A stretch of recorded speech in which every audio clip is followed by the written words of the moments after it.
Welcome to VLearn session 6 of sales management. In this session we will cover selling process. In this there are various steps, that is prospecting, pre-approach, approach, right? So as you can see from the slide, selling process contains 7 steps. In this we have prospecting, pre-approach, approach, then presentation and demonstration, handling objectives, closing and follow-up. First we will do prospecting. देखिए prospecting means we have to identify prospects for the product, right? तो ये इस step में sales person product और services को offer करने के लिए इस टाइप के कस्टमर्स और प्रॉस्पेक्ट सर्च करते हैं जो कि उनकी प्रोडक्ट्स को सर्विसेज को एक्सेप्ट कर सकें. तो यहाँ पर सबसे पहले they have to identify sales lead, then they will screen qualifying sales leads and then they will get qualified prospects, right. तो यहाँ पर मीन्स इस स्टेप में फर्स्ट जो स्टेप है जिसमें कि सबसे पहले सेल्स पर्सन आइडेंटिफाई करते हैं कि कौन कस्टमर्स और कौन प्रॉस्पेक्ट्स उनके प्रोडक्ट को एक्सेप्ट कर सकते हैं. Next we will understand prospecting sources and methods, right. तो प्रॉस्पेक्टिंग सोर्सेज में एक्सटर्नल सोर्सेज और इंटरनल सोर्सेज दोनों ही इंक्लूड हैं. तो external sources means the sources through which we can have prospects, right? तो these are external to the organizations.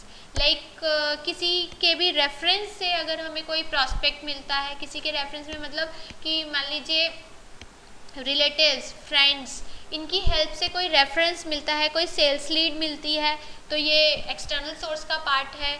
किसी ने किसी को इंट्रोड्यूस किया है ऑर्गेनाइजेशन में, या कम्युनिटी कॉन्टैक्ट्स हैं, organizations, non competing sales people और we can say visible accounts, ये सभी सोर्सेज हैं जो कि ऑर्गेनाइजेशन के आउटसाइड अवेलेबल हैं.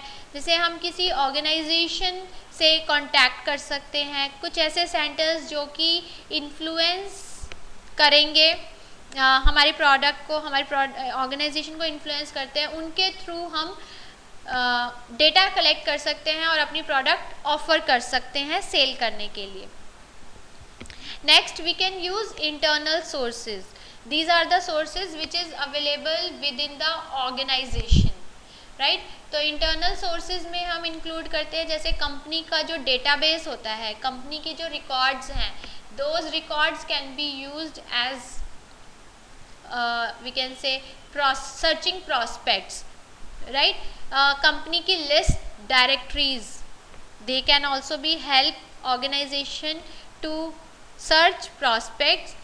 Then advertising inquiries, telephone inquiries, mail inquiries and internet और world wide web. जो हमारी latest technologies हैं like emails send करके जो हमारे कंपनी रिकॉर्ड्स में अवेलेबल जो डेटाबेस है कस्टमर्स का जिन्होंने हमसे पास्ट में कुछ प्रोडक्ट्स परचेज किए हैं, तो वो डेटाबेस यूज़ कर सकते हैं, उनको मेल भेज सकते हैं अपने नए प्रोडक्ट के बारे में इंफॉर्मेशन देने के लिए, या फिर नई सर्विसेज जो लॉन्च की है उन सर्विसेज के बारे में इंफॉर्मेशन भेजी जा सकती है और उसके थ्रू हम नए प्रॉस्पेक्ट्स सर्च कर सकते हैं अपनी प्रोडक्ट या सर्विसेज के लिए. Next we can also use personal contacts, right, for prospecting purpose. तो इसके लिए लाइक सेल्स पीपल अपनी सेल्फ ऑब्जर्वेशन से, मीन्स ये पर्सन परचेज कर सकता है अपनी हमारी प्रोडक्ट, तो इस टाइप से अपनी सेल्फ ऑब्जर्वेंस कैपेसिटी अप्लाई करके, सेल्फ ऑब्जर्वेंस एनालिसिस करके वो नए कैंडिडेट्स, नए प्रॉस्पेक्ट सर्च कर सकता है ऑर्गेनाइजेशन के लिए. Called canvassing can also be used for this purpose. Basically cold calling और कोल्ड कैनवेसिंग क्या है, ये it is a market process of approaching prospects or customers or client via telephone. Telephonically अगर हम किसी क्लाइंट को या प्रॉस्पेक्ट्स को हम अप्रोच करते हैं तो भी वो उससे हमें पता चल सकता है उसके रिएक्शन से कि whether they are interested in our product और नॉट. सिमिलरली ट्रेड शोज ऑर्गेनाइज करके, लाइक एग्जीबिशंस लगा करके, right. So trade shows basically are, it is an exhibition to showcase and demonstrate new products और new services in the market, right. तो अपनी product को exhibit करना through this trade shows, right. तो इससे क्या है कि प्रॉस्पेक्ट्स जो है they will have the knowledge कि कंपनी के ये नए प्रोडक्ट्स हैं, वो ये नई सर्विसेज लॉन्च कर रही है. Similarly trade shows can also be helpful. Trade shows के बाद है बर्ड डॉग्स और spotters, they can also be use for prospecting. तो बर्ड डॉग्स हैं, these refers to someone who cares, right. Basically इसमें क्या है कि well known basically sales person जो है they can cultivate well known और influential people in the territory. जो इन्फ्लुएंशियल पीपल हैं उन्हीं से ही वो जनरेट कर सकते हैं Leeds. So that were the methods. Then second step is pre-approach. Pre-approach is the method or the second step which emphasize the salespeople that they should know after identifying the prospect in prospecting stage, prospects likes and dislikes. prospect की needs क्या हैं, उनकी requirement क्या है. जब उन्होंने एक बार search कर लिया, आइडेंटिफाई कर लिए कस्टमर्स अपनी प्रोडक्ट और सर्विसेज के लिए कि ये कस्टमर्स हमारे पोटेंशियल बायर्स हो सकते हैं. Now next step for sales people will be to identify their needs, their requirements. उनकी लाइक्स क्या है, उनकी डिसलाइक्स क्या हैं, वो कौन से प्रोडक्ट को ज़्यादा प्रेफर करेंगे, उनकी हैबिट्स कैसी है, उनका बिहेवियर कैसे है, उनका टेस्ट कैसा है, राइट. वो किस टाइप के सोशल स्टेटस में बिलीव करते हैं, उनका सैलरी कैसा है, उनका इकोनॉमिक बैकग्राउंड कैसा है. ये सब फैक्टर्स जो हैं वो अफेक्ट करते हैं प्री अप्रोच में, राइट. तो यहाँ पर जो सेल्स पीपल है they have to analyse each and everything in the prospect. This is very much significant. Pre-approaching stage is very much important for any salespeople. In this, first salespeople concentrate only on the prospects, not on the suspects. तो अगर हम pre approach step लेते हैं तो उस case में sales people जो होगा, सेल्स मैन जो होगा, he will totally focused on prospect only. उसके हर एलिमेंट को, उसके हर चीज़ को, हर एक्टिविटी को फोकस करना, उसको ध्यान से देखना कि वो क्या चाहता है, ताकि हम अपनी सेल को सक्सेसफुल बना सकें. Then salesman gain all the possible information about the prospect before approaching him. Hence, any kind of loose talk or serious mistake can be avoided, right? तो ये चीज़ भी बहुत इम्पॉर्टेंट है सेल्समैन के बिहाफ पे, क्योंकि सेल्समैन अगर ऐसे ही लूज टॉक्स करता रहेगा, this will waste the prospects time and you can lose that prospect, right. तो sales people they should gain all the possible information, like prospect कब मिल सकता है, वो कब बात कर सकता है सेल्समैन के साथ, राइट. तो इस टाइप की इंफॉर्मेशन लेना बहुत ज़रूरी है, क्योंकि अगर सेल्समैन उसको प्रॉस्पेक्ट को during his business hours, during his working hours call करता है, उनसे बात करने की कोशिश करता है, तो उस टाइम में मे बी उसको प्रॉस्पेक्ट जो है वो कंफर्टेबल फील ना करे और उसको इन्फॉर्मेशन ना दे और वो लूज भी कर सकता है salesman. So it is very much significant for salesman that कि उसको इन्फॉर्मेशन लेनी चाहिए before going to his client, prospective client. He is also able to give a sales presentation more efficiently, effectively and with confidence. Yes, एक sales target करने के लिए sales people जो है he must be confident, he must have confidence in his product. Means अगर sales people का अपनी product पे ही कॉन्फिडेंस नहीं होगा तो वो कैसे इंटरेस्ट जनरेट करेगा प्रॉस्पेक्ट के लिए, राइट. तो यहाँ पर जो सेल्स पीपल है he should give sales presentation in a more efficient, more effective and in a more confident way, so that the customer will gain more attention towards the product. क्योंकि sales presentation ही एक ऐसा tool है और ऐसा तरीका है जिसकी help से हम बहुत अच्छे तरीके से अपनी प्रोडक्ट को एक्सप्लेन कर सकते हैं, डिटेल्ड वे में शो कर सकते हैं, उसमें इफ़ेक्ट्स डाल करके प्रॉपरली डेमोन्स्ट्रेट कर सकते हैं प्रोडक्ट को। तो सेल्स प्रेजेंटेशन जो है it is a more effective way. Then it does not waste the prospect's time and energy since salesman is already aware of the needs and preferences of the prospect। तो यहाँ पर जैसे कि हमने pre approach में बात की कि सेल्समैन को आइडेंटिफाई करना है प्रॉस्पेक्ट की नीड्स को, प्रेफरेंसेस को, तो उसको अपना टाइम भी सेव रखना है प्लस प्रॉस्पेक्ट की टाइम की तरफ भी ध्यान रखना है। मीन्स प्रॉस्पेक्ट का टाइम वेस्ट ना हो, उसकी एनर्जी वेस्ट ना हो, इस चीज़ के ऊपर भी सेल्समैन का फोकस होना चाहिए। Now how do sales people they will gather pre call information. Gathering pre call information, prospect information needed. Information किस टाइप की इंफॉर्मेशन की ज़रूरत पड़ती है सेल्स पीपल को for pre call information? Basically he must know the name of prospect, prospect's name, prospect title, source मतलब correct spelling, pronunciation can be gathered by asking receptionist or secretary or gatekeeper to verify the information। यहाँ पे वो उसकी spelling check कर सकता है, उसको कैसे प्रोनाउंस करना है नेम को। he can get this type of information from receptionist, from his secretary or gatekeeper, right? So that by this he can gather the information। Next stage is approaching stage, approach। In this stage the prospect and the salesman they will come in contact with each other face to face। अभी तक salesman ने क्या किया कि information collect की, information gather की prospect के बारे में।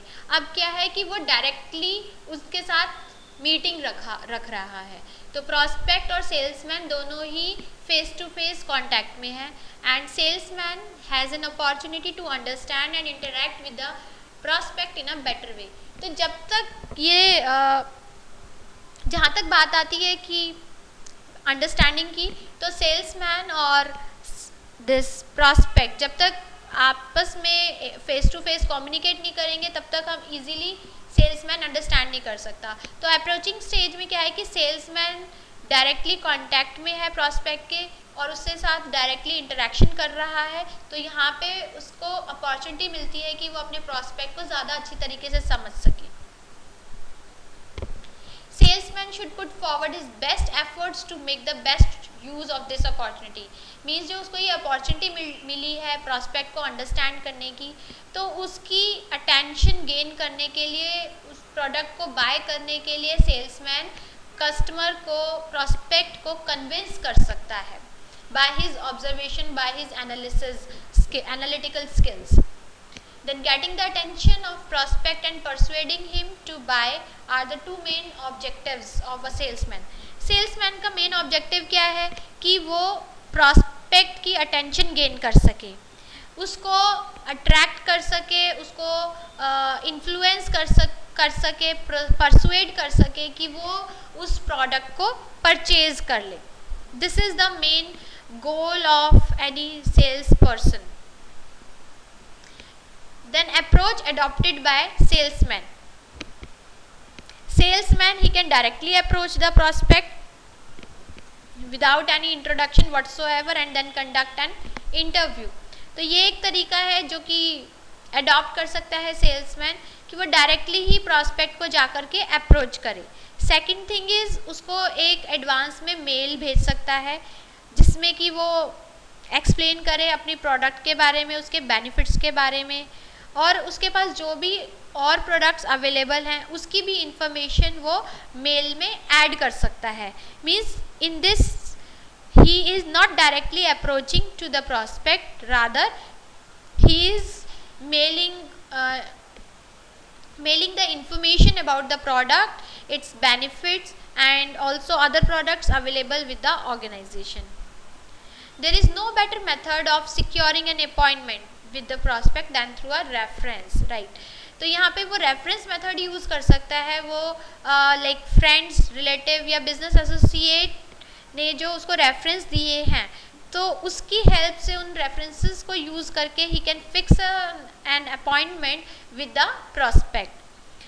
Another effective way is appointment and interview with the prospect is for salesman to give away gifts to the prospects before asking for an appointment, right? तो appointment लेने से पहले वो एक लाइक बुके भेज रहा है या कोई गिफ्ट भेज सकता है प्रॉस्पेक्ट्स को, सो दैट कि ये एक इफेक्टिव वे होगा. यस, उसको may be definitely prospect will give an appointment to these kind of sales people जो कि पहले ही अपॉइंटमेंट पूछने से पहले ही उसको गिफ्ट ऑफर कर रहे हैं. देन सेल लेटर्स जो है, they are also to be proved successful in this kind. They are of door opener kind. Now what are the methods of approaching? Sales people किस टाइप के methods use करता है? There are different methods of approaching, that is cashing on brand name और company's reputation, customer benefit approach, innovative product opens the door to the salesman. तो approach करने के लिए काफ़ी नए तरीके हैं, जैसे कस्टमर को बेनिफिट्स देना या फिर इनोवेटिव प्रोडक्ट प्रोवाइड करना, cash in on brand name देना. इस टाइप के जो मेथड्स हैं ये हेल्प करते हैं सेल्समैन को अपने प्रॉस्पेक्ट्स को अप्रोच करने के लिए. इसी तरीके से स्मॉल गिफ्ट्स देना, नोवेल्टीज़ जिनको हम बोल सकते हैं. Stock approach of making the prospect feel important, कि ये कस्टमर्स जो हैं they are important for the organisation. इस टाइप की अगर वो शो करते हैं, उनको इस तरीके से शो करा देते हैं कि दे आर इम्पॉर्टेंट, तो ये एक प्रॉस्पेक्ट के लिए भी एक उनके लेवल पे भी एक पॉजिटिव पॉइंट रहता है कि yes, they think about us and they feel important, right? Survey approach, interactive approach, ये अप्रोचेज यूज़ करके हम प्रॉस्पेक्ट के बारे में मतलब इंफॉर्मेशन ले सकते हैं सर्वे अप्रोच से, इंटरैक्टिव अप्रोच से. तो by this we can approach to the prospects. Then presentations, right? Yes, presentations जैसे कि हमने पहले भी बात की, प्रेजेंटेशंस जो है वो एक गुड इम्प्रेशन छोड़ती है, पॉजिटिव इम्प्रेशन देती है प्रॉस्पेक्ट्स को. Quick presentation creates a good impression. Attractively packaged, decorated, well organized, should explain the product with its feature, price advantage to the customer in a simple and easy terms. These are the good points for presentations, right? अगर sales people presentation use करता है, उसको एट्रैक्टिवली design करता है, well organise तरीके में show करता है, प्लस उसमें प्रोडक्ट के प्रॉपरली फीचर्स ऐड ऑन करता है, तो ये सब चीज़ें क्या है कि हम इजीली कस्टमर्स को अट्रैक्ट कर सकते हैं towards the product. Similarly customers they be shown the kind of quality that he is looking for. Means customer को अवेयर कराना, वो किस टाइप की प्रोडक्ट चाहता है, उसको वही प्रोडक्ट क्वालिटी अपनी प्रोडक्ट में शो कराना भी हम इजीली कस्टमर को अट्रैक्ट कर सकते हैं. Then helps the salesman to prove the features of the product and emphasize its genuineness. तो प्रेजेंटेशन की हेल्प से सेल्समैन जो है वो प्रूव कर सकता है कि हमारे प्रोडक्ट में ये फीचर्स हैं, राइट? और ये हमारी जो प्रोडक्ट है ये जेन्युइन प्रोडक्ट है, अगर आप इसको यूज़ करेंगे तो आपको ज़रूर बेनिफिट मिलेगा, आपकी सभी रिक्वायरमेंट्स को पूरा कर रही है, सभी क्वालिटीज़ शो कर रही है ये. तो ये प्रेजेंटेशन में हम ये चीज़ें इंक्लूड कर सकते हैं जो कि हेल्प करती है सेल्समैन को इस टाइप की सेल्स को क्लोज करने में. So this is the end of the session. There are 2 questions to answer. One, explain the methods of approach, and second is what are the sources and methods of prospecting. Thank you so much.